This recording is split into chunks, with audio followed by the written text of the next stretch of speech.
Donc aujourd'hui, nous aimerons vous faire la présentation d'un nouveau système de production que nous avons installé avec les apprenants de la promotion numéro 5 de l'ISEP qui sont en train d'être formés dans le métier de l'aquaculture, spécifiquement dans le métier gestion des infrastructures et production aquacole. Donc cette installation entre dans le cadre de la réalisation de deux objectifs d'apprentissage que sont l'installation des systèmes, de la typologie des systèmes de production aquacole, mais également la technologie des infrastructures de production aquacole.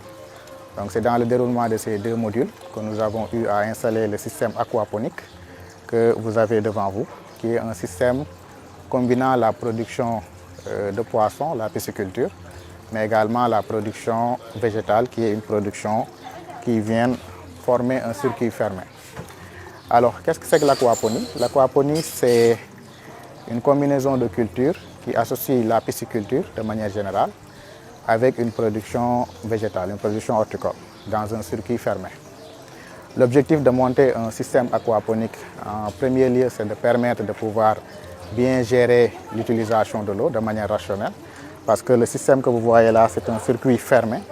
L'eau provenant du bac de production des poissons qui est derrière moi va faire un tour complet sur ce premier bac et va continuer la circulation pour être repris encore dans le bac de production des poissons. Donc quand on monte un tel système, l'objectif c'est de pouvoir permettre de faire une association de cultures, de telle sorte que les déchets de l'un serviront d'intrants pour les autres. Les poissons qui sont derrière moi sont élevés dans un bac et dans ce bac, tous les intrants y sont. Donc l'aliment le trouve dans le bac, mais également tous les déchets des poissons se retrouvent dans l'eau. Donc ce qui va faire avec l'effet de la température, la qualité de l'eau va se dégrader. Maintenant, pour éviter de faire des renouvellements fréquents, là on fait un circuit fermé. Ce circuit fermé-là sera constitué et des poissons d'abord, les plantes, mais également les bactéries qui vont venir transformer les déchets nutritifs que les plantes vont utiliser comme étant des intrants de leur croissance. Voilà, donc c'est ce système-là que nous avons installé. Donc ici au niveau du bac, il y a une pompe. Cette pompe va prendre l'eau provenant du bac des poissons, va le faire circuler à travers ce dispositif. Et dans ce dispositif-là, tous les déchets azotés qui sont transformés vont être des intrants pour les plantes qui sont là. Et ce sont ces intrants-là que la plante a besoin pour grandir. En agriculture conventionnelle, d'habitude, on utilise des engrais tels que le NPK pour pouvoir fertiliser le sol. Mais ici, les déchets des poissons servent de manière naturelle d'intrants pour pouvoir faciliter la croissance des plantes. Donc, raison pour laquelle, quand on monte un tel système, on n'a pas besoin de fertiliser. Uniquement les déjections des poissons, le reste des aliments qui ne sont pas consommés, avec l'appui des bactéries qui vont transformer cela, ça permet à ces plantes-là de pouvoir avoir assez de matière nutritive pour pouvoir assurer leur croissance. Voilà, donc c'est ça le système aquaponie. Donc ça c'est un dispositif, un prototype que nous avons installé pour montrer l'importance de ce système, mais nous envisageons de le faire à une échelle beaucoup plus grande pour permettre quand même de montrer aux producteurs qui sont dans la zone et partout au Sénégal d'ailleurs, pour leur montrer qu'en aquaculture, on peut associer d'autres spéculations. Et surtout dans la zone de Matam, qui est une zone des fois assez chaude.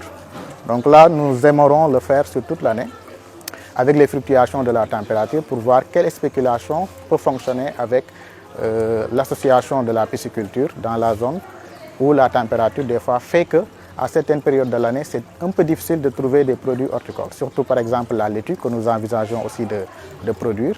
À certaines périodes de l'année à Matam, c'est un peu difficile avec la température de trouver ces spéculations-là. Donc avec l'appui des collègues qui sont dans le domaine de l'horticulture et de la production de semences et de pépinières, nous allons essayer de voir comment va évoluer ce système. Un tel système, ça permet d'économiser l'eau. Et là, ça entre parfaitement dans le contexte où nous sommes dans un monde où les défis de l'eau sont énorme. Donc là, on voit qu'en fait, il n'y a pas beaucoup de disponibilité en eau pour faire des activités. Et le fait de monter ce système-là permet d'économiser l'eau à presque 99%. Parce que si on monte un circuit fermé, on ne fait pas de renouvellement. On fait juste une compensation des pertes par évaporation.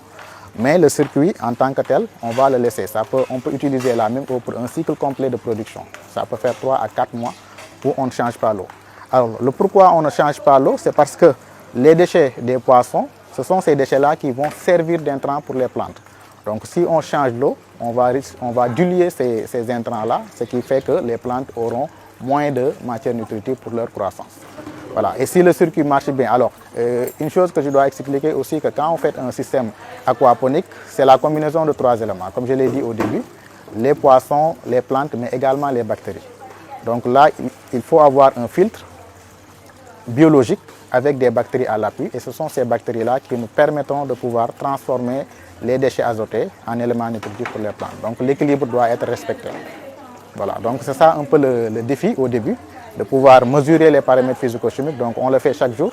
Chaque jour, on mesure la température de l'eau, le pH, l'ammonium, le nitrite et le nitrate, pour voir comment évoluent ces paramètres. Et ce sont le suivi de ces paramètres-là qui nous montre l'effectivité et l'efficacité du filtre biologique. Nous lançons un appel à tous les partenaires qui œuvrent dans le changement climatique, donc tout ce qui est dans la gestion alimentaire, donc pour pouvoir nous appuyer, pour pouvoir monter un système de grandeur nature qui permettra à la zone de Matam d'en bénéficier. Voilà. Donc on peut se donner rendez-vous d'ici 15 jours à 20 jours pour voir l'évolution de notre production.